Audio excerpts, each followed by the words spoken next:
Darating na kaya si Be? Usapan namin dito sa dating tagpuan eh.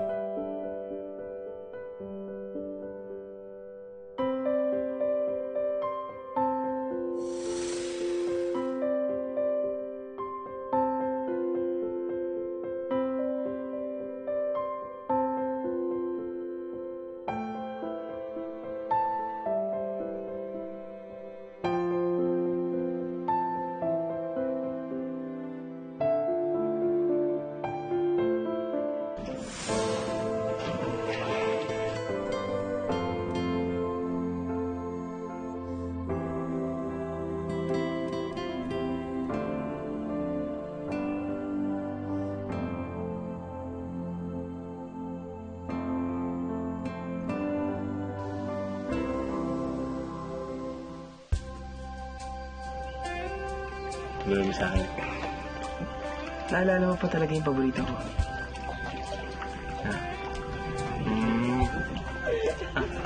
Sige na. Sige na.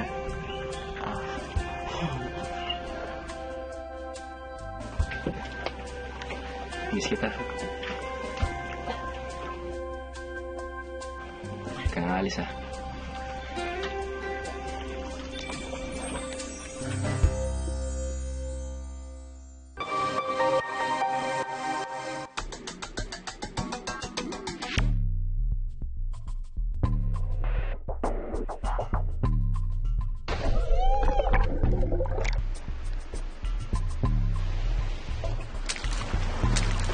Wow, look at that!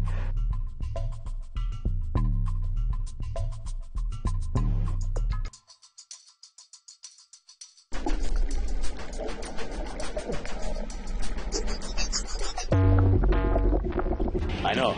Sama ka sa biyahe ko?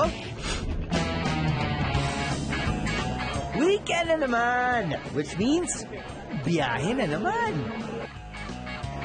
Tonight's destination mga biyahero, Coron, Palawan.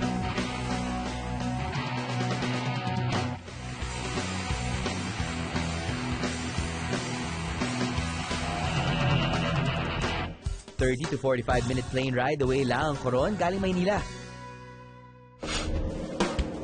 Para sa hassle-free na biyahe, maraming nag-o-offer ng mga package tours patungong Coron. Pero sulit nga ba ang mga to? Ngayong gabi, aalamin natin yan. Pagdating ng Busuanga Airport, may 45-minute land travel pa bago ka makarating sa Coron Town proper. Ang sabi ng mga nakakarami, ang Coron from top, it looks like a clay pot. Kasi nung araw, dito sa Coron parang very remote. Kasi noong una po talaga, napakaliit po ng Coron. Tapos hindi po ganong marami yung mga building, wala po mga restaurant, wala mga van, Walang airport. Ang bangka namin, maliliit lang ang pupunta dito. Nagbibiyahe dito, bati lang. So magsimula po na-improve yung Coron at nagkaroon po ng mga tourist spot, yun. Saka po nagkaroon ng mga malalaking building. Dating fishing village ang Coron. Pero ngayon, samot-sari ang pinagkakakitaan ng mga taga rito. Humigit kumulang 50,000 ang populasyon ng maliit na bayan na to. At hanggang ngayon, payak pa rin ang pamumuhay dito. Now, if you wanna get around, mainam daw mag-arkila ng motorsiklo. Usually, maliliit namin na motor, 500 one day. Bali full day na yon. Meron kami 100 per hour. Kung di ka man marunong mag-motorsiklo, don't worry. Pwede ka mag-trike. Yung mga turista dito, nag-hire ng tricycle. Tricycle nila dito parang jeepney. Kahit hindi magkakilala, pwedeng sumabay. Babayad lang sila ng 9 pesos. 9 pesos per kilometer. And succeeding kilometer din, 9 pesos. Now, kung gusto nyo namang pumunta out of town, bayad lang kayo ng 300 pesos. Tama po ba? 300 pesos. Kasi dito sa Coron, meron pa mga ibang pwedeng puntahan eh. Kaya kayo na po bahala, mag-arkila, kayo na po bahala sa deal. Pero yung estimate price, ranging up to mga around 300. At napapansin ko medyo dumadami yung tao. Pag dumadami yung tao, yung nagiging traffic yung mga daanan. I mean, I guess it's good, you know, for the local tourism, no? But syempre, you just can't help but realize na mas tumatagal yata yung biyahe papunta dun sa pupuntahan mo.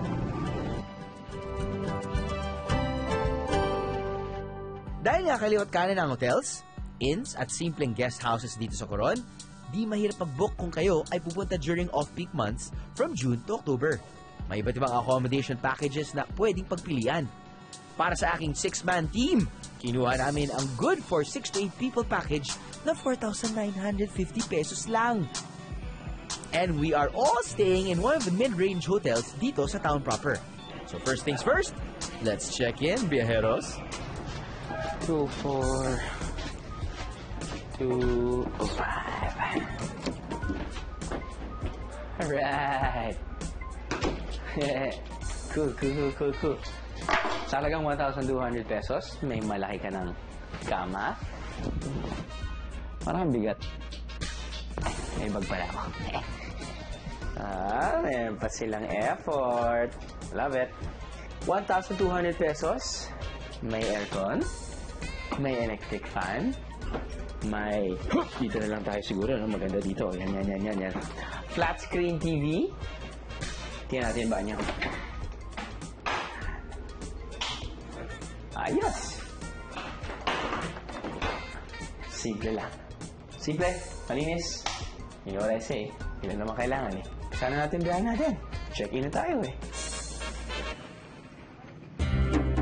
Mahirap pa masyal ng walang laman ng tiyan.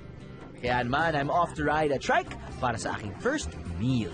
And of course, kasama sa travel package ang mga to. 3 o'clock na, no?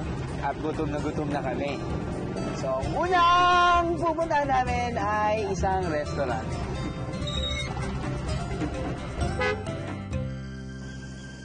Welcome to Lolo Noy's.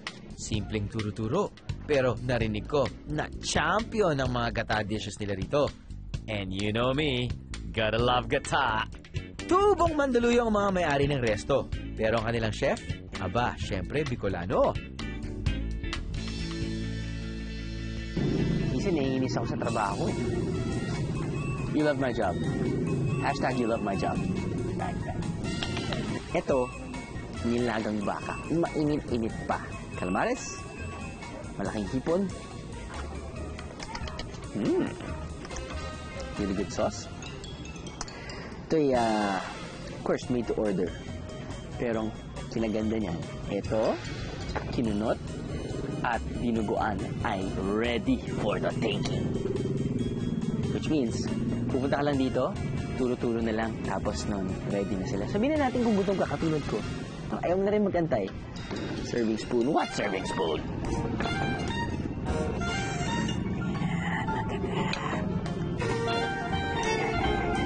Sarap.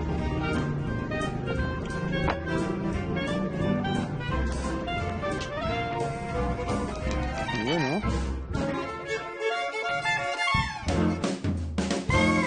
Ngayon busog na, balik trike na para may pagpatuloy ang pamamasyal.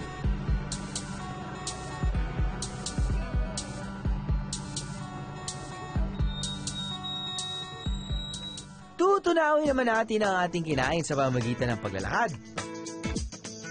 Dito sa Mount Tapias, ginagawa ang Stations of the Cross tuwing Semana Santa. Naiintindihan ko na kung bakit. Para kasing kalbaryo ang pag-akyat. Yes! Nakaplahan din na tayo. Ito na ba tayong buhay? So, sabi nila, pinakalan daw siyang Mount Tapias dahil nung meron pang giyera, binomba daw tong bundok na to. So, natapias yung bundok. Hence the name.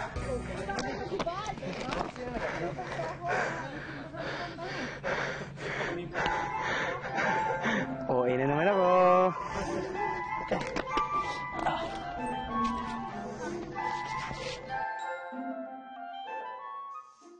From now on, I call this Mount Basang Kilikili. Mount Malakitang Singit. Mount, is it worth it? Mount, are we there yet, Mount?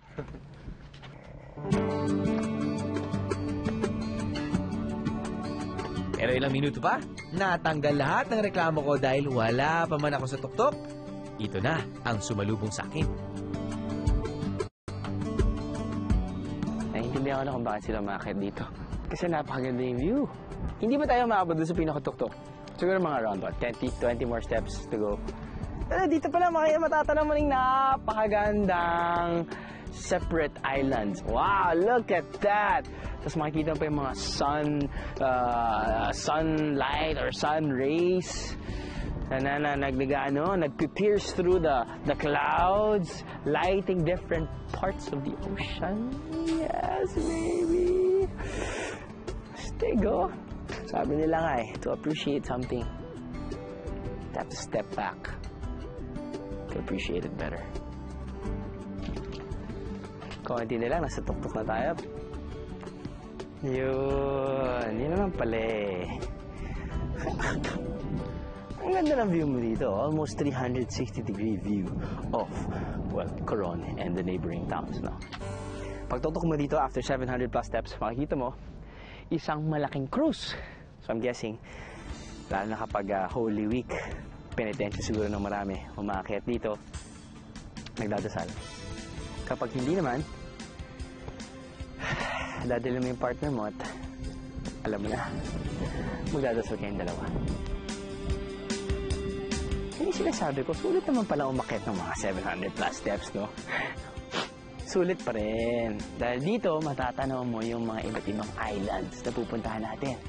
Katulad yan, Coron Island, pero better known as Sleeping Giant Island or Gigantes Island dahil makikita mo yung shape ng island, parang nakahigang tao. Yun yung ulo, yun yung katawan. Basta yun na yun. Kita mo yung gano'n. Yun na yun. Ganda, panalo. Excited na akong lumangoy. At yan yung mga gwapo at magandang mga turista kasama natin. Yan. Probably nag-honeymoon. Alam mo yun, rekindling that fire. Dito talaga, pag akit mo dito parang may in love ka na talaga sa mga tao Yan. See, look at that. They're happy. Ah, man. Probably been married for 20 years. Just rekindling the flame.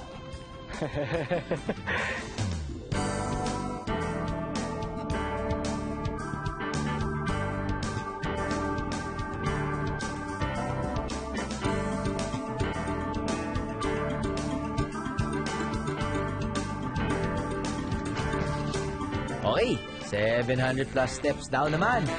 Oh well. Susunod sa aking biyahe, abangan ng nakakanginig na makinit. Ano? Sama ka sa biyahe ko? Ano? Sama ka sa biyahe ko? Chill at steady. Yan ang vibe ng Coron. Dahil parte pa rin to ng Luzon. Tagalog pa rin ang salita dito. Pero para sa mga locals, kuyunin ang kanilang gamit. Bago pa tayo umusad sa pamamasyal, alamin muna natin ang ilang helpful kuyunin terms. Padindig ang kaunan. Ibig sabihin, translate ko saan ba dito ang kainan? Padin ang Casillas, digi means dito. So, saan ang CR dito? Dindig yan sa kayan, papuntang airport o papuntang mga island.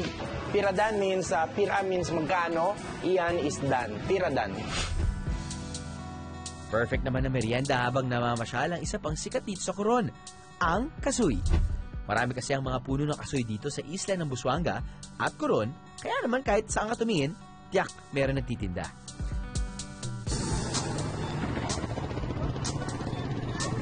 Palalapasin ko bang hindi bumili ng kasoy dito sa Coron? Of course not.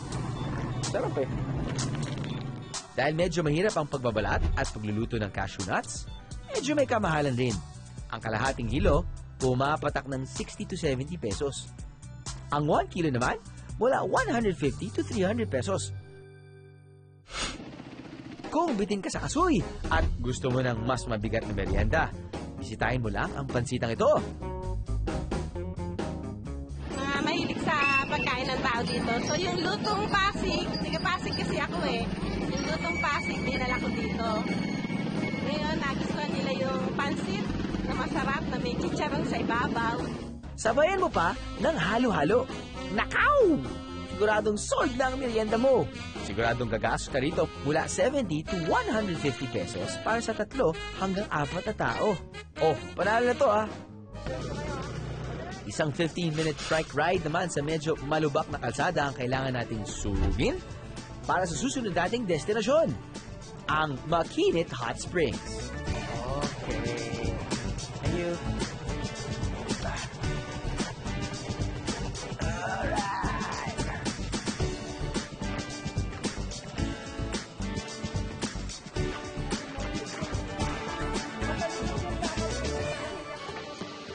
From 150 pesos na entrance fee, pwede ka na mag-swimming at mag-picnic sa mga kubo nila.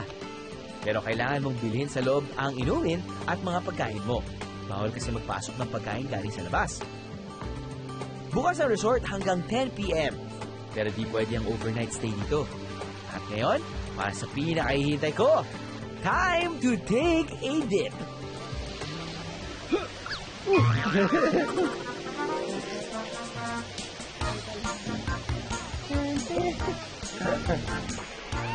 Kulang na lang dito, malamig na jacuzzi.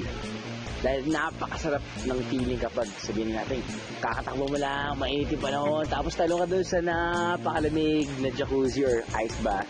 Tapos nun, after a couple of minutes, pupunta ka naman dito sa hot spring. Sabi nga nila, okay daw to sa foodies dahil may hand and shoulder. Huwag nyo lang tikman katulad ng ginawa ko dahil hindi siya great.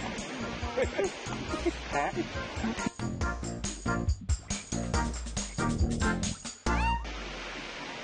At first, mainit talaga. I mean, 30 to 40 degrees naman. Diba? Medyo mainit. Pag dinahandahan mo, feeling ko mas pinapatagal mo yung pain. Kaya parang kunyari, maliligo ka sa isang shower na walang hot water, di ba kung minsan lalagay mo na yung paa mo? Sa akin, wag. Buksan mo, cold shower, take me. Dapat ganun din dito. Tanong kayo agad. Dahil pagkatalo nyo, automatic naman mag-equalize din yung body temperature doon sa mismong temperature ng house. And now, I feel good. I feel hot. I feel hot.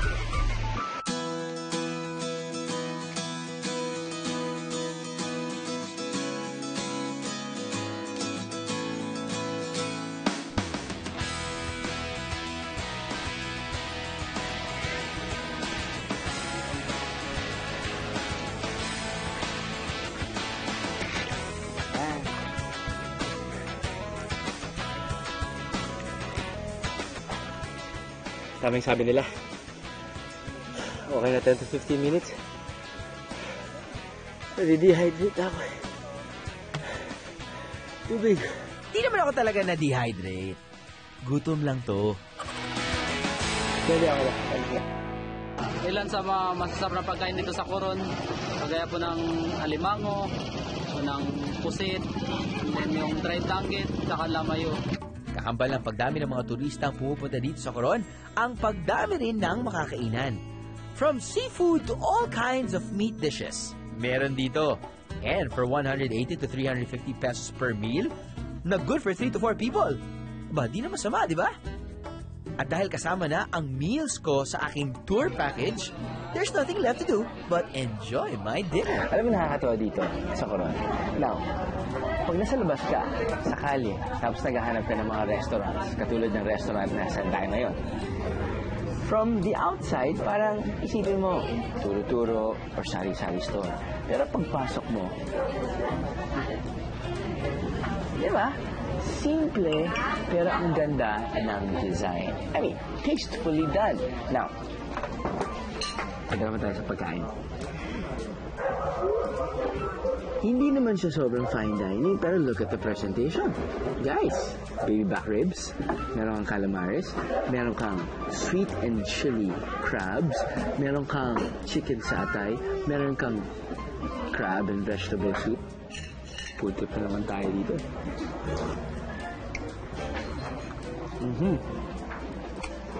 So far, so good. I've been to trips na yung mga packages, kung minsan pilit. So far, yung mga nakakain natin dito, 2 thumbs up. Actually, 3 thumbs up.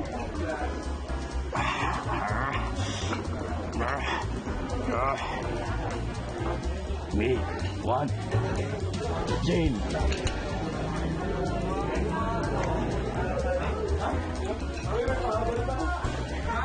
Not bad. Now, sabihin natin ay nung-avail yung tour package. At pupunta lang kayo dito, tapos gusto niyo kumain dito. Yung mga dishes dito, 2 to 3. Good for 2 to 3 people. And yung dish nila ranging from 80 pesos to 200, 300 pesos. Alright?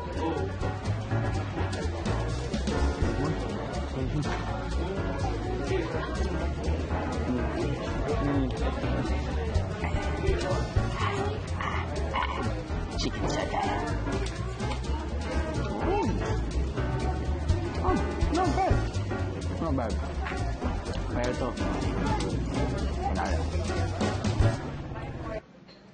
Sa halagang 4,950 pesos per person, nasulit ko ang package tour ko sa unang araw ko sa Coron. Pero hindi pa tapos ang araw. The night is still young. So, hahanap pa ako ng pwedeng gawin outside of my tour package. Pagkagabi dito sa Coron, ang mga tao, makita mo nagpapasyalan sa plaza, sa boulevard. Wala kasi dito mga mga mall, mga sinihan, wala. So, ilibot lang sila sa buong bayan. Kung kayo ay party owl na mahilig sa kantahan, don't worry, meron dito sa Coron yan. Meron din mga stand-up comedy bars at resto. Pero kung trip nyo lang ng steady, konting beer, and a game of billiards, meron din yan dito. Lahat naman walang entrance fee. Mura pa nga ang drinks at 40 pesos for a bottle of beer. And around 150 pesos for cocktails. Next ating biyahe, sayawan sa Palawan. Ano? Sama ka sa biyahe ko? Ano? Sama ka sa biyahe ko? Speaking of islands, pwede ko ba namang palampasin ang pagkakataong makita ng malapitan ang mga isla ng Coron? Are you kidding me? Of course not! Walang extra gas ito para sa amin mga biyero dahil kasama ang island hopping sa tour package namin. Importanteng pumirma ng waiver sa Coast Guard para malaman nila kung sino ang papasok sa mga isla ng Coron at mamamonitor din ang bilang ng mga turista dumarating kada araw.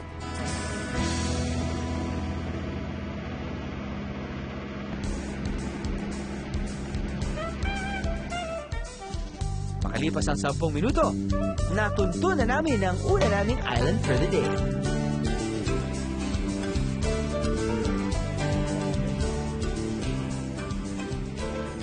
Ito talaga yung binabalik-balikan dito sa Palawan. Kita mo kung gaano kalinaw yun.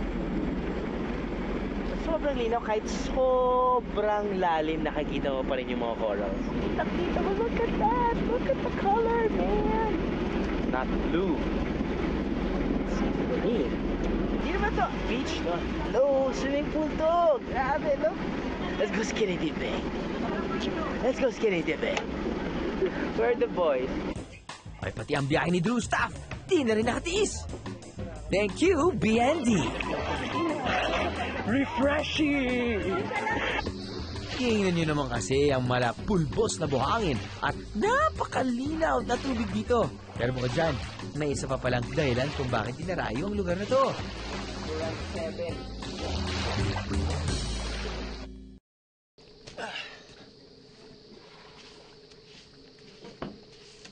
Welcome to Banal Beach. Dito mga bata o mga turista pwedeng mag-swimming, mag-sunbathing. Pero maganda dito, kumain ng lunch. Love it. Entrance fee kung dadayuhan nyo itong isla on your own, 100 pesos. Biyahero tip, agahan nyo ang pagpunta sa isla para di pa ganun karami na tao. Tingnan nyo, ako lang ang nandito.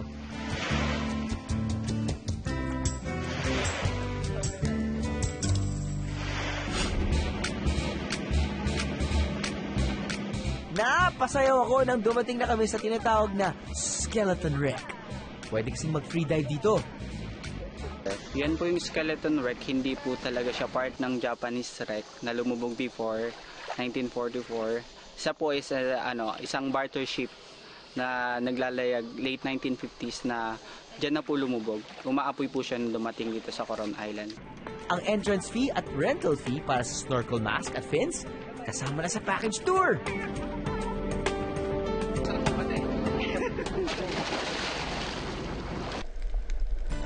Konting sisid pa, nakita ko na ang sinasabing Japanese shipwreck.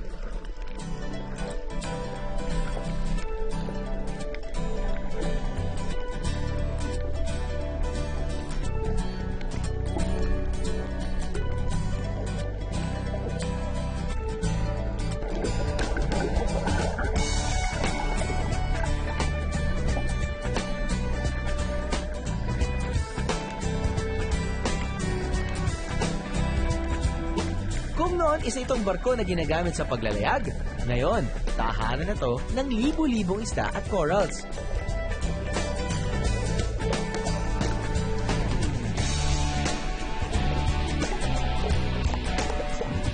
Siyempre, para mas memorable, picture-picture din underwater pag may time. Matapos ang ating pagsisid sa skeleton wreck, tambay naman tayo sa Coron Youth Club o CYC.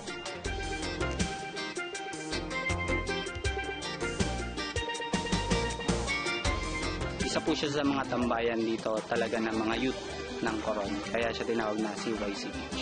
Favorite spot po ng tao sa Coron na puntahan kasi siya po yung public beach po dito na makikita. At kung kanina may entrance fee ang mga pinuntahan nating island, dito libre. Yun nga lang, dahil bukas sa publiko, medyo maraming tao, lalo na on weekends.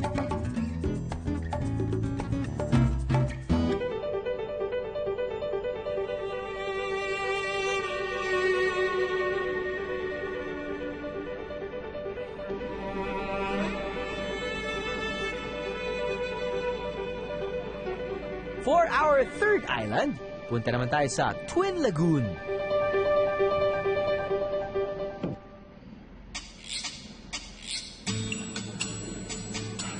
So, nandito na tayo sa Twin Peaks Lagoon. Kailangan tayong pumasok dun sa maliit na hole para makapunta dun sa lagoon. So, let's get it on. Twin Lagoon po, parang conjoined twins po yan. Parang orcambal to po na tinatawag na twin na may something na nakadigat sa kanila. So when it's high tide, pwede kang mag-free dive, parang papasok ka sa isang hole going to the other lagoon para makita mo siya. Medyo mixed yung temperature ng tubig.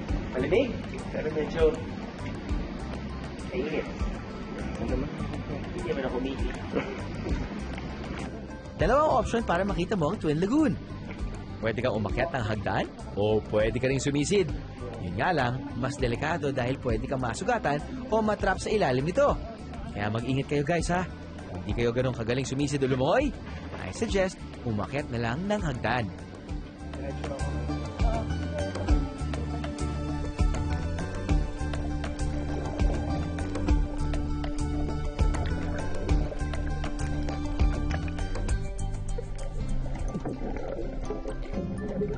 Alam niyo ba kung bakit gano'ng kalinaw ng tubig dito? Dito sa Twin Lagoon, yung tubig halo ng fresh water at salt water. Kaya pag sumisisig ka kahit walang goggles, hindi masyado masakit. Ang temperatura, labo. May malamig na part, may mainit na part. Kaya nakakalito din lumangay dito, pero enjoy. Susunod sa ating biyahe, snorkeling, live diving, at ang fiesta sa bangka. Look at this. Look at this. It's a feast! Ano? Sama ka sa biyahe ko? Ano? Sama ka sa biyahe ko? Like amazing beaches and islands, reefs, wrecks. Yeah. We don't dive, but we heard that you can snorkel some of the wrecks, which sounds good. And sunset. mountain, good views. Actually, nagkalat naman sa internet ngayon yung mga tour packages ng Coron. So, maraming options yung mga turista. Pwede silang kumuha ng mga budget tour. Tapos, pwede rin silang kumuha ng mga tour na masasabi nating hayahay na lang yung mga turista natin. So, hindi na nila kailangang magpagod, mag-effort para mamalengke or maghanap ng kung ano-ano accommodation pagdating ng Coron. Makikita na lahat nila sa internet. Kung hindi kayo kasama sa isang tour package, pwede pa rin naman kayong mag-arkela ng bangka at mag-island hopping sa halagang 1,500 pesos. Mapapasyalan nyo ang 2 hanggang 3 isla. Pero isa pa rin sa pinaka-recommended ways para maging safe yung kanilang biyahe sa Coron ay makipag-transact or makipag-coordinate tayo sa mga establishments or mga tour operators na accredited ng local government of Coron. Kahit inulan kami sa laot, tuloy pa rin ang island hopping. For our 5th island, bibistahin namin ang sikat na Siete Pecados na perfect snorkeling spot dito sa Coron.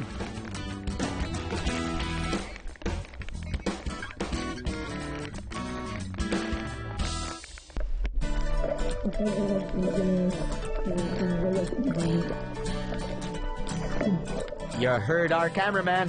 Umuulan man, kitang-kita mo pa rin ang ganda ng coral reefs at walang katulad na marine life dito. 100 pesos per person ang entrance fee dito. Nakasama na sa package namin. Matapos ang snorkeling with the boys, dadayuhin naman namin ang Coron's Hall of Famer Lake, ang Kayangan Lake. Pag sinearch mo yung Coron sa internet, yung first view po na makikita doon, top view dun sa may cave, yun po yung makikita nyo.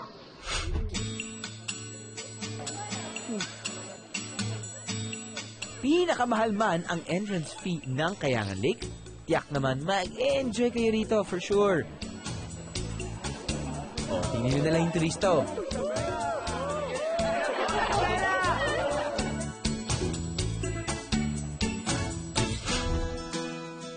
At para naman tapusin ang ating 7-island tour, ang pang-finale ko, ang Barracuda Lake. So, nandito tayo ngayon sa Barracuda Lake, kung saan sabi ng mga divers daw, may barracuda. Okay na. Pero masarap daw mag-scuba diving dito dahil sa mga rock formations. So, makikita mo lang kapag sumisid ka dito. But ako, no scuba gear, no goggles, just the bare essentials. Diving na lang tayo.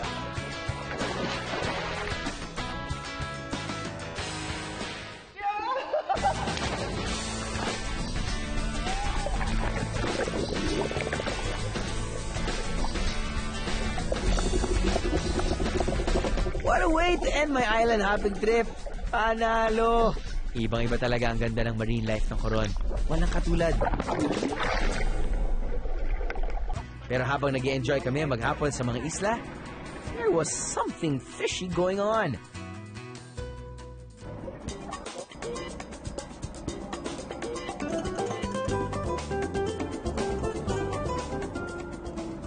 Kasama sa tour package na kinuha natin, good for 8 to 15 people. Look at this. Look at this. It's a feast! Dito sa bangka, meron kang iba't ibang klaseng seafood. Meron kang inihaw, buttered crabs, seaweed, salad, meron kang liempo. Magsawa kayo, syempre may kanin. At meron ding mga prutas panghimagas. Okay, kain na tayo.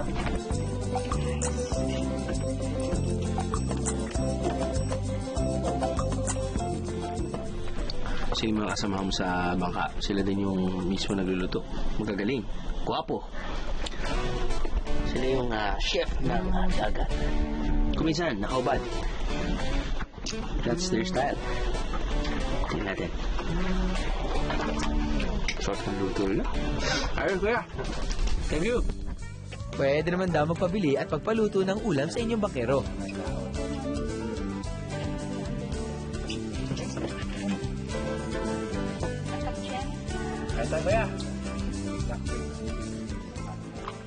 Ito na ang icing on the cake sa ating Coron Weekend. Kung bibigyan pa ako ng pagkakataon, dito ako matutulog at magpapaumaga. At uulit-ulitin ko pa. Ang biyahe ko ito sa Coron got me in touch with nature once again. Sana lang, magkaroon ng magandang plano ang lokal na pamahalaan para mapaghandaan ang pagdami ng turista. And I'm sure they'll be coming to see for themselves what the Coron magic is all about. Ay, proud na proud ako na taga-Coron. At saka tahimik ko dito. Hindi mo na kailangan mag-abroad. Dito parang enjoy ka na kasi marami na foreigner, tourist. Parang nandun ka na rin sa abroad. Para sa akin ng Coron, wow, kasi nandito na halos lahat. Coron is a paradise.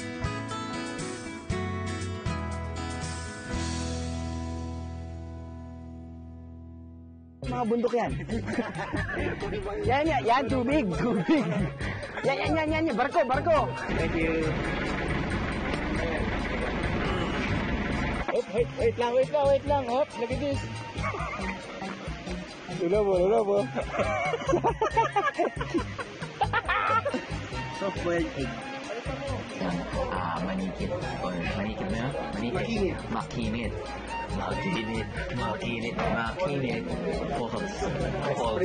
Makinit hot springs. Okay lang yan. Meron naman edit to eh. Katulad ng makinit hot springs. May lamok ka. Sandali lang, sorry. May lamok. Nakaroon. Nadala mo pa rin yung paborito ko. Hinog na pa. Mali pa yung linya. Hinog na.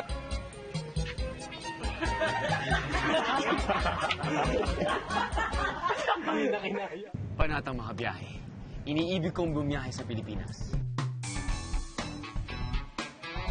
Lilibutin ko ang bawat sulok, bawat isla, upang makita ang iba't ibang maganda.